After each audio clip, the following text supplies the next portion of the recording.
Tired of hot, uncomfortable dress shirts that don't hold up? Meet Serve Clothing. The mesh collar shield blocks sweat stains, and built-in vents keep you comfortable under suits, all backed by a 2-year guarantee. Right now is your chance to get the best for free. Head to serveclothing.com/win. Enter for a chance to win $500 in free Serve shirts. Serveclothing.com/win. Dress shirts that actually serve you. No purchase necessary. Open to U.S. residents aged 18 or older. Void where prohibited. Entry must be received by May 31st, 2026. Official rules and details at serveclothing.com/win. Looking for music that lifts your spirit and fills your heart? Experience the powerful sound of the Tabernacle Choir at Temple Square. Now streaming on all your favorite music platforms. Find the Tabernacle Choir on Spotify, Apple Music, YouTube, Amazon Music, and Pandora. Let the music of the Tabernacle Choir at Temple Square inspire you today and every day. Whether you're at home, in the car, or on the go, enjoy the beauty of their world-renowned sound anytime. The Tabernacle Choir at Temple Square, streaming now. Ladies and gentlemen, the biggest name. You're locked into JJ and Alex. With the insight and analysis on the teams you can't live without. This is 97.5, the KSL Sports Zone. Welcome back, everybody. JJ and Alex, 97.5, the KSL Sports Zone. Thanks for being with us on the program. Appreciate ya. JJ, we've got lots going on the program today. And, of course, Jazz, Mammoth, not in action tonight. You do have the national championship that's going to fire up across these airwaves. You'll get the 6 o'clock pregame, courtesy of the folks on Westwood One on 1280. And then 97.5 will click you over to the game when our show goes final right before 7 o'clock. So you'll be able to hear the game in its entirety on the Westwood One network right on our signals, 97.5 and 1280. 1280 starts at 6. Game starts on both at 7. Joining us on the program right now, we've been talking Jazz and losing but winning. Weird concept. We are still trying to familiarize ourselves with it. In the hockey side of things, it's the old-fashioned playoff race that we love to be a part of. And, of course, as only the second year that this franchise has been here in Utah, to see the progress that they've made, to see what they're doing right now, to be in the lead in the Wild Card 1 race, or in the Wild Card race overall, is a good sign, obviously, and they control their own destiny. He is our Mammoth Insider for KSLSports.com. Let's jump right in here with Cole Bagley. Let's do it. It's time to talk hockey with the Utah Mammoth and NHL Insider on KSLSports.com. Cole Bagley on 97.5, the KSL Sports Zone. Cole Bagley, Utah Mammoth Insider for KSLSports.com. Also, brand new dad again. Congratulations, Cole. It's all brought to you by the folks at Hercules First Federal Credit Union, growing stronger together. Everything going well? Mama, baby, everybody's okay? Yep, everybody's okay. Doing well. Baby's happy and healthy and sleeping, so that's the most important thing at a time right now when, sleep is at a premium as we're coming into this final stretch of the season. And you're like, honey, I gotta go to Edmonton. I'm sorry. I gotta go to Edmonton. And then you hit the pillow at the hotel. And no one's ever slept harder. Well, congrats, man. We're happy to see the Bagley family expanding, and it's fun to be able to. Yeah, congratulations, Cole. It's awesome. Good job, man. Mammoth Insider Cole Bagley still was following the team, obviously, very, very closely. No days off. No, the hat trick started getting filed back again, and I went, that means Cole's back at work. Here we go. So. Let's talk about this team. We had a little bit of a chat in the hallway earlier with you because I'm looking at you and I'm like, hey man, what's the reality here for this team? Because they're up by 5 points. You have these teams that are all vying not just to get in the playoffs, but obviously they would love to not have to face the Avs in round one. But how do you think this team is doing right now, considering the last 2 games they've scored 13 goals on their last 2 opponents? And I think prior to that even they won 5-2. I can't remember exactly, but I remember it was like 6. It was 7-6, 6 maybe. Either way, they're scoring a lot of goals right now, and they're doing well to make sure that they stay on top of that wild card one. Yeah, I mean they're playing with playoff confidence, and that's kind of the message that's been coming from the locker room. John Marino talked about that in the post game after they beat Vancouver. Is they're able to react to these situations because of their confidence. When I asked Andre Tourney, how he has kind of seen that playoff confidence translate to the ice, he said it's been in their resilience. It's been in their reactions. In the last 2 games, like you said, they've outscored their opponents, I think, 13-6. But they started both of those games trailing, right? I think they started the game against Seattle down 2-0. Yeah, and then 1-0 in Vancouver, yeah. Exactly. And, I think a year ago as the Utah Hockey Club, that would have broken them. They didn't have the maturity. They didn't have the resilience. And, for those teams, when you're an inferior team in the National Hockey League, the best way to beat that superior team is to come out buzzing, is to come out flying, is to pin them in their own zone, to play overly physical and get them off their game.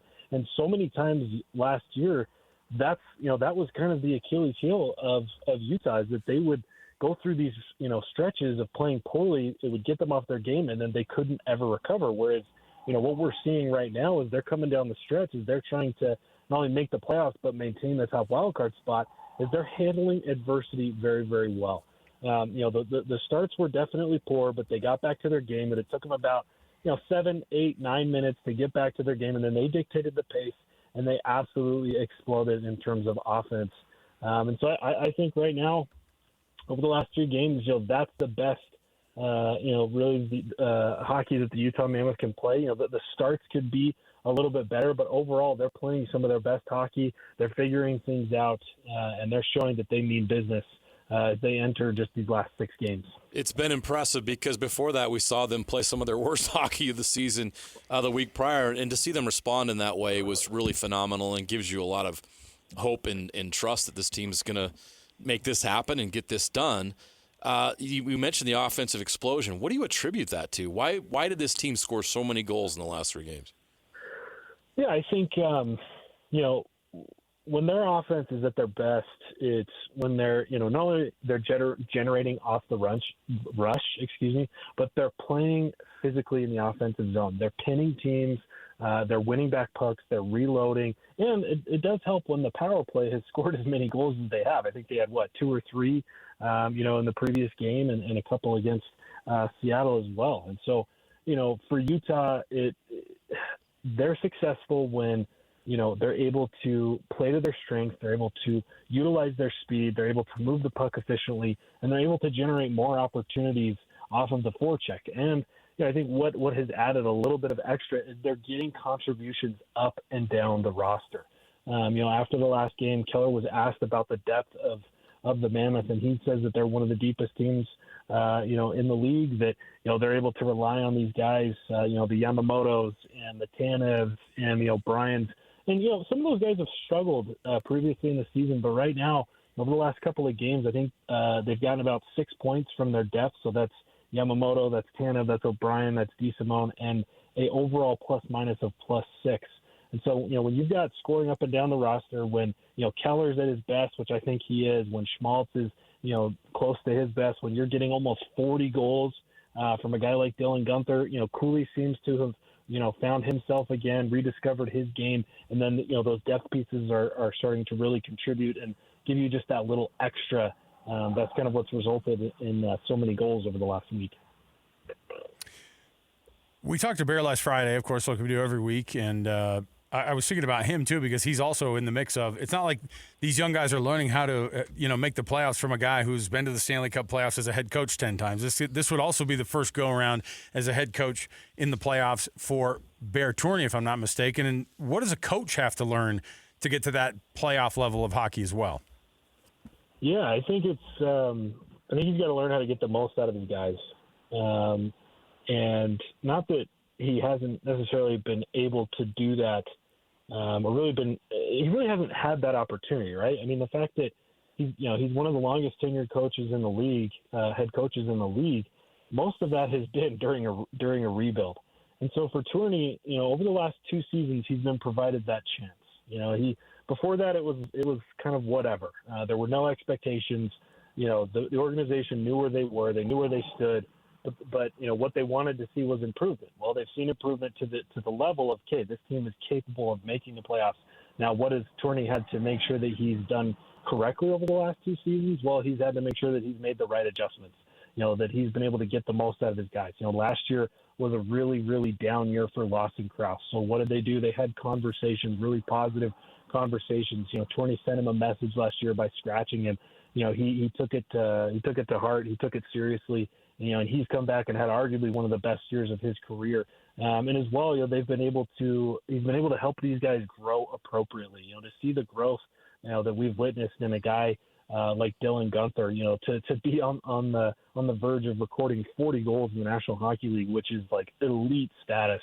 And then I think as well, getting more out of Clayton Keller, but differently, right? I mean, last year was the best production year of Keller's career with 90 points, 30 goals, 60 assists. He's down a little bit this season, but I think that this is more of an impactful year for Clayton Keller. He's been able to take on more of the role of the captain. He's been able to show his leadership. And I think a lot of that goes back to Coach 20. I wasn't as convinced a year ago that he was a guy that could see this team through into the playoffs, but he's definitely won me over with his coaching, with the adjustments that he's made this year, with how he's had to handle a plethora of injuries to a lot of good players, losing Cooley for as long as they did, a couple other guys, he's figured it out. And, to continue to see improvements, they're about to jump, past their previous record of points from a year ago, if they're able to win tomorrow and to get into the playoffs. I mean, that's the job that he's been asked to do. And he's found it appears that he's found a way to do it. What is at stake in Tuesday night's game against the Edmonton Oilers? It feels like every game, we kind of say, this is the biggest game of the year. And, as you kind of continue down the stretch, every game becomes that, right? Yeah. I mean, points are at a premium right now. The last game was the biggest game of the season, and tomorrow night replaces it, as the biggest game of the season. But there's more than just 2 points on the line for Utah tomorrow night against Edmonton. There's a lot more at stake. First of all, they need to beat the Oilers, not just because they need to beat them for the first time in their history, but they need to beat them for two reasons. First of all, if they can beat Edmonton, it significantly impacts the likelihood of facing the Oilers in the first round, which in my opinion would be worst case scenario for the Mammoths. They struggle to handle Connor McDavid. The way that he plays, the way that offense is structured, I think that they really struggle to contain a lot of that speed and just individual brilliance by both McDavid and Draisaitl. So they need to win tomorrow, because that could eventually impact them potentially avoiding Edmonton, and instead playing Anaheim or Vegas, who I think they would actually have a good chance to beat in the first round. And second, if they do end up still playing Edmonton, they need to have some confidence that they can play with those guys, right? I mean, I think they're 0-4-1 in their history against Edmonton, and so if they do end up drawing that team, they need to know that they can beat them. They need to know that there is a way, to slay Goliath, and right now they just haven't figured that out. So there is a lot on the line tomorrow, not just 2 points, but some confidence that they can beat a team like Edmonton, and potentially controlling their own destiny by trying to avoid Edmonton with a win. So I know that we're kind of living and dying game by game here. That's the way it is when you have a 5-point lead with, is it 5 games left or 6? 6 games left. And as you look at this, the majority of them being at home is a big deal. How much of a big deal is it to be able to have 5 out of these last 6 be at the Delta Center? That's an interesting question, because honestly, I think this team is better on the road. Yeah, they really show up. I mean, I think they're 8-1-1 over their last 10 on the road. Crazy. And at home, I think they've only won twice, maybe 3 times since the Olympic break. They lost 3 of their last 4 home games. They've won. All right, settle down. They've won 5 straight road games. Well, I regret asking that question. Actually, they've lost more than that at home, because previous to that, they lost to Pittsburgh and Chicago at home. Oh, boy. I'm going to answer. This is where it's important. They need to win these games at home, right? You need to create an atmosphere at home that visiting teams are afraid of, that they go in and they know that they're going to be outmatched in terms of energy, and that it's going to be a tough place to play, because you're about to step into the playoffs. Doesn't matter who you draw. Doesn't matter if it's Edmonton, if it's Colorado, if it's Anaheim, if it's Vegas. Utah has to prove to themselves that the Delta Center is a tough place to play. They can't just rely on winning road games. Now, it is advantageous that they will be the lower seed, because that means that they would potentially have to play more games on the road to win the series, possibly.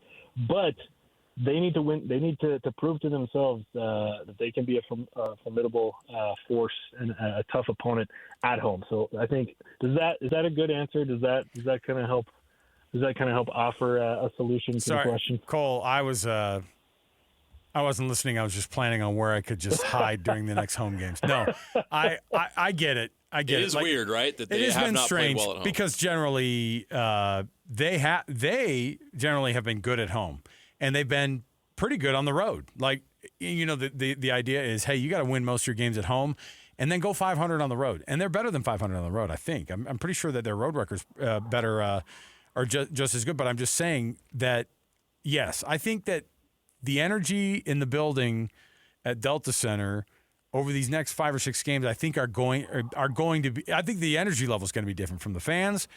I can't imagine that the energy level wouldn't be even more jacked up from these guys. They're going to be so fired up to try to get there. I mean, these guys are on the verge of making, in a lot of the cases, for the majority of the cases on this team, they're going to the playoffs for the first time if they can keep it together. So, do you shrivel with that? Do you rise to the occasion? I think that the whole building is going to be anxious, fired up, all of it, all those things at once. I mean, it's professional sports, so it's not like they're like, do you ever get nervous? It's like, yeah, it's freaking professional sports. But guess what? These guys are pros. They've played a lot of games inside every barn you could imagine. I think that talent is going to show out on this. So that's how I feel about it. That's why I'm kind of telling myself it's going to be okay. Yeah, it's interesting. So I'm looking at their records. They're 19-4-3 at home. They're 21-16-3 on the road, which is it's kind of crazy. Like it's crazy that they've won more games on the road this season. But like I said before, it is important for them to figure things out at home to finish off strong. You know, they've got 6 left. I think if they can go 500 over these next 6, so to win 3, I think that would definitely cement them in the playoffs. But if they want to hold on to wild card 1, they got to win probably 3 or 4. And, you know, if you could win 3 of the remaining 5 at home, that would be a huge confidence boost, and I think it's going to be important. But as we all know, Delta Center is just a different place during the playoffs. You know, Jazz games are, you know, just incredible in that atmosphere, and I expect no less, probably even more so, of a rowdy crowd, of more energy, you know, from Mammoth fans as they not only experience it for the first time, but there's just something different about the Stanley Cup playoffs. And the fact that we're so close to that, and the Mammoth have such a great opportunity to not only make them, but potentially put themselves in a spot to win the first round. You know, if things line up correctly and they could draw, like I talked about earlier, if they could draw Anaheim or Vegas, that's going to be a fun series. I could see either of those going 6 or 7 and ending in the favor of Utah. This next question has nothing to do with the Stanley Cup playoffs, and this is definitely not something I would ask Andre Tourney in our weekly visit. Or if it goes well, maybe you will. But it's too juicy for me not to bring it up with you, because there are rumors out there that Austin Matthews may request a trade from the Toronto Maple Leafs. They did not make the playoffs. They may have interest in moving on, and one of the teams mentioned as being linked to him is the Utah Mammoth. What do you think of that possibility in the future? Is that something that would even work for the Utah Mammoth, or is that just kind of silly? That's a loaded question. I think if Utah could find a way to make it work, it would be phenomenal. You know, I mean, consider a top 6 of Schmaltz, Matthews, Keller, Cooley, Gunther, Peterka, Krause, what have you. Like, that would be one of the most talented top, you know, 6s in the entire National Hockey League, and would definitely, you know, hit the fast forward button on terms of the rebuild. I mean, you would probably be stepping into a championship window a few years sooner than you would without him. But, you know, it's funny. I feel like ever since the team has moved to Utah, anytime there's been a possible big free agent, or a possible big trade, Utah has been linked, you know, to those scenarios when there hasn't always been a lot of validity to that. Sure, you know, I do think that Utah was definitely in on Robert Thomas at the trade deadline, and I think there's been a couple other scenarios, but for Utah, they're taking this rebuild very carefully. They want to do it the right way. They want to take it step by step. They don't want to, bite off more than they can chew. They don't want to make any rash decisions. And, when you consider how good Austin Matthews is, he's arguably the best American in the game right now. He'll probably go down as, one of the top 3 best Americans to ever play the game.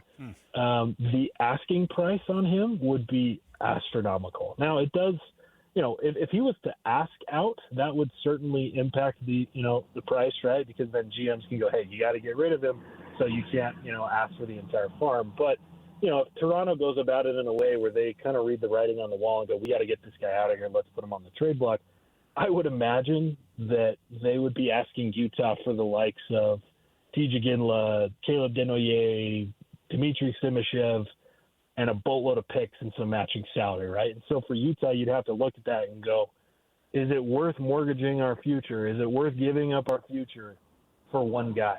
And Matthews, that's an interesting one.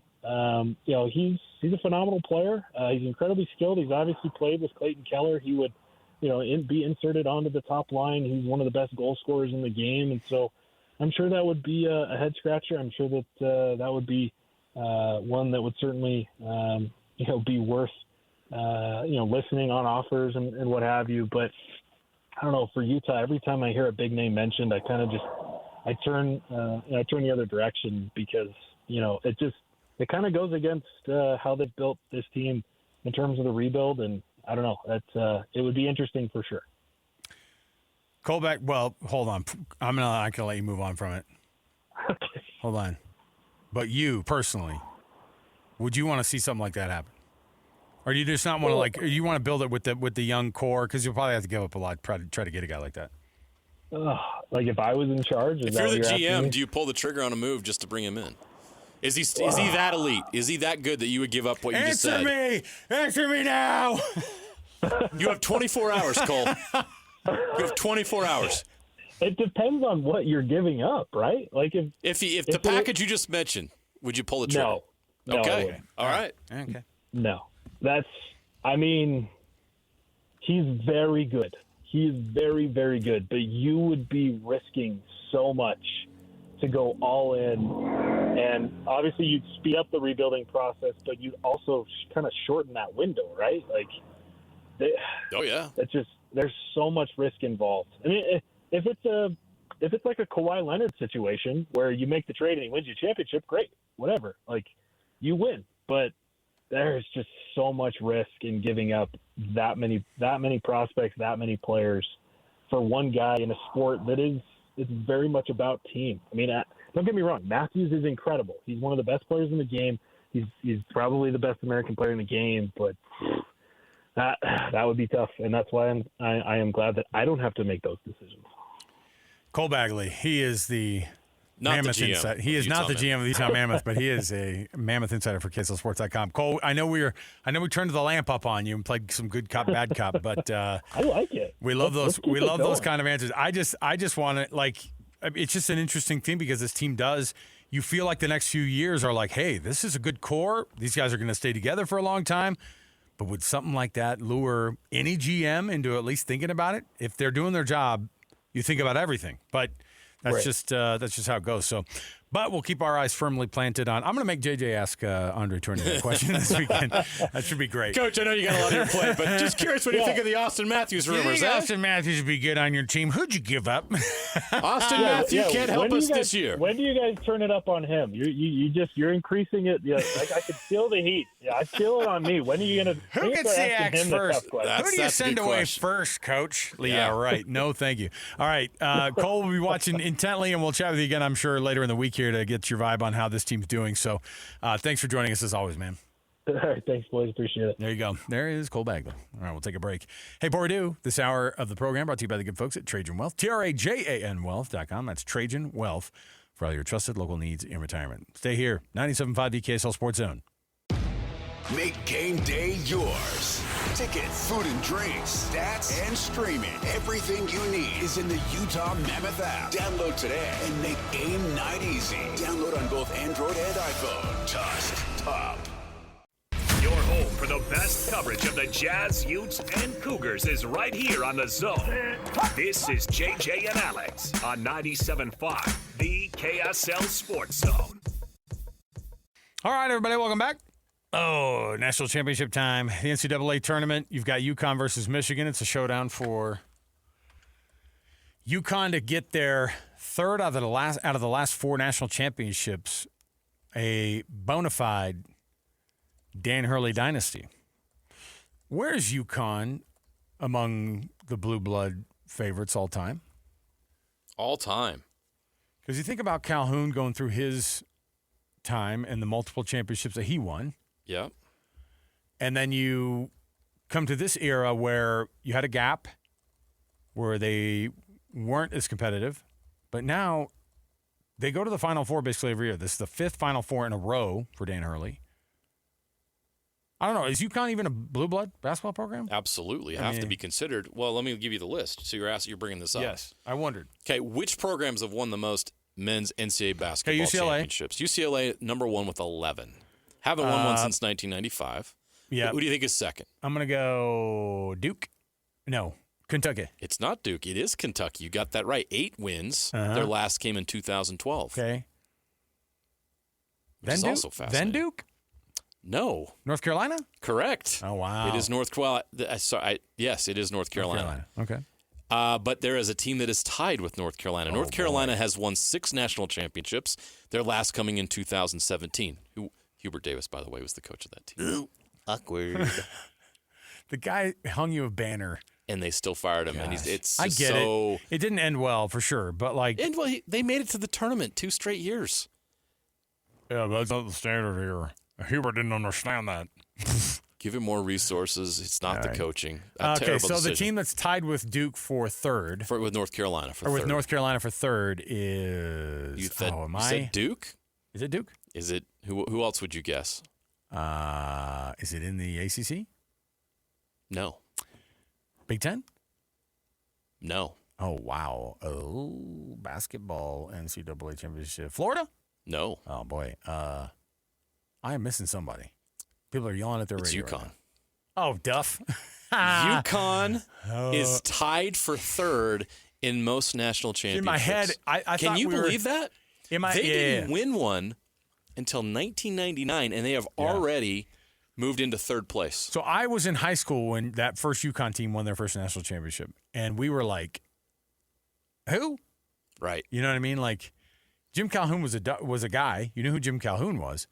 But then they started making hay, and then by the time I was graduating from college, they had already won maybe 2, or 3, and then of course they made that run where they were the 8th seed in what year? 90 or 2000? That was Jimmer year, 2011, and how am I forgetting the guard's name at this point? I'm embarrassed. DJ Haas Played in the NBA for quite a long time. What guard for 6 which foot team? tall. UConn. Oh, dang it! I don't know who you're referring to. He played guard at UConn and then played in the NBA. Come on. And then you said his height. Come on. 6 foot? Like, what is wrong with me? I don't know. I am so embarrassed. Kemba Walker. Oh, yeah. Come on, JJ. Yeah, that's unacceptable. That was bad. So Kemba Walker was that team. Yes. That year was wide open. I don't want to throw salt in the Wait, so who's 5? Duke? Or fans' who's 4? Duke? I guess they'd be 5 technically. Duke is tied. Well, they would be 5th. They were tied with Indiana for 5. Isn't that crazy? Duke only has 5. You'd feel like they had more, right? But Duke has been to a million Final Fours. They actually haven't converted as many appearances as you'd think that they would. That's correct.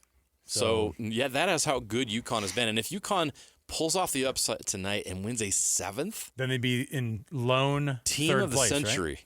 Because no other team in college basketball would have as many national titles if they have in this century. In a century. Correct. Crazy. Duke has 3 in the 2000s.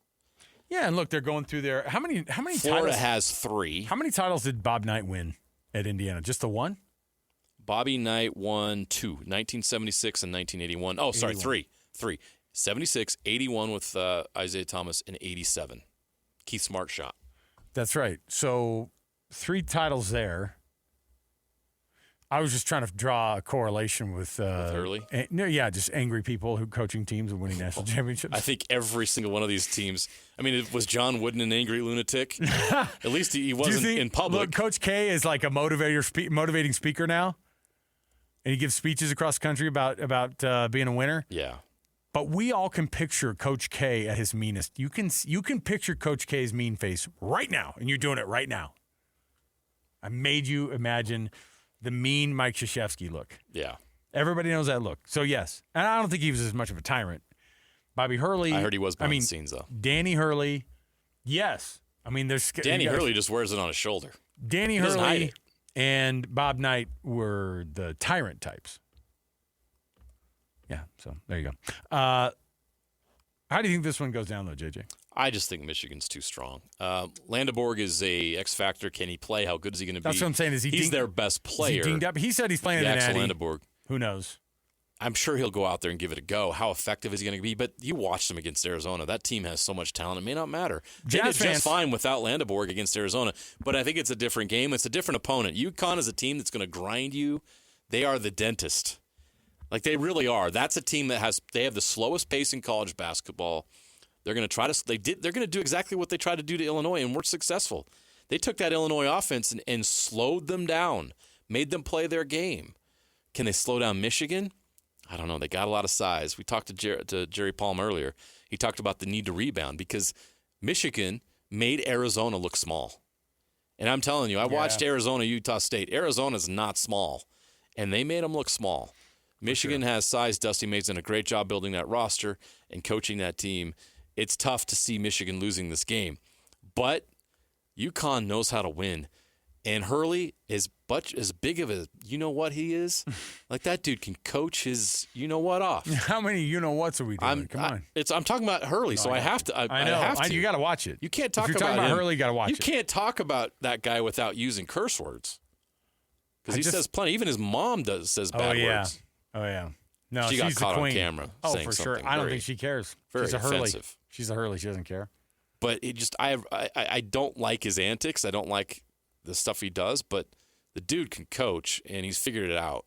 Yeah, and for sure. This would be 3 titles in 4 years. It puts him in that Bobby Knight, Coach K conversation. It really does. Three titles in 4 years would be unbelievable. And to do it this year without the team that people thought was going to win the whole thing is pretty impressive. We'll take a break. We will come back. We have our best and worst next. Good news for Utah State fans. Stay here. 97.5 KSL Sports Zone. Make game day yours. Tickets, food and drinks, stats, and streaming. Everything you need is in the Utah Mammoth app. Download today and make game night easy. Download on both Android and iPhone. Tusk Top. I'm here on the job site with Dale, who's a framing contractor. Hey, good morning. Dale traded up to Geico Commercial Auto Insurance for all his business vehicles. We're here where he needs us most. Yep, they sure are. We make it easy for him to save on all his insurance needs, all in one place, with coverage that fits his business and bottom line. Oh, I shouldn't have looked down. It's all right. We're so far up here. Look at me. Take a deep breath. No, I'm good. So good. Get a commercial auto insurance quote today at geico.com and see how much you could save. It feels good to Geico. Wrapping up the hour with our picks for the best and worst moments on today's show. As JJ and Alex want to hear your best and worst of the day.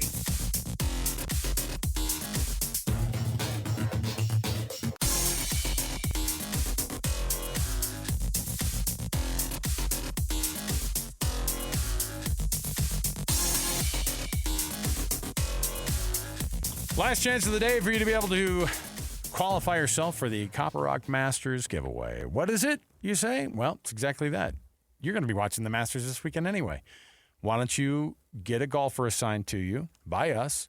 Our producer, Alex Napolis, will be taking your phone call right now, 801-575-ZONE, 801-575-ZONE. If you're calling number 12, right now you'll get a golfer assigned to you. You will follow that golfer throughout the Masters tournament. If they win, then you get yourself 18 holes for 2 at Copper Rock Golf. You get to go down to Hurricane. You get $100 for a gas gift card. It is Copper Rock where the pros play. The Copper Rock Masters giveaway. Just call them right now. 801-575-ZONE. 801-575-ZONE. All right. Best and worst, of course, things that were good and bad for the day. Here you go. Mason Falslev got the news to Aggie Nation today. Carson Templin, of course, also made it official. They are staying Utah State Aggies, even with the shifting landscape of a new coach for the 1 time up in Logan. They had the resources to lock these guys up. It looks like Falslev and Templin are happy with the coaching hire. And presumably some of this scratch, That's baby. exactly right. Come on. It all lined up. This is great for Utah State. I think the Aggies are going to keep it rolling. I think Jacobson's a great hire. I think these guys are back. They got to go out and replace some guys that are leaving, but they have the resources to go do that. And there's no reason to believe that in the new Pac-12 that the Aggies aren't going to be a factor or even the favorite to win that league. Well, Gonzaga's pretty good too, but I'm saying those two guys can coming go out back and get the horses to compete and make it interesting.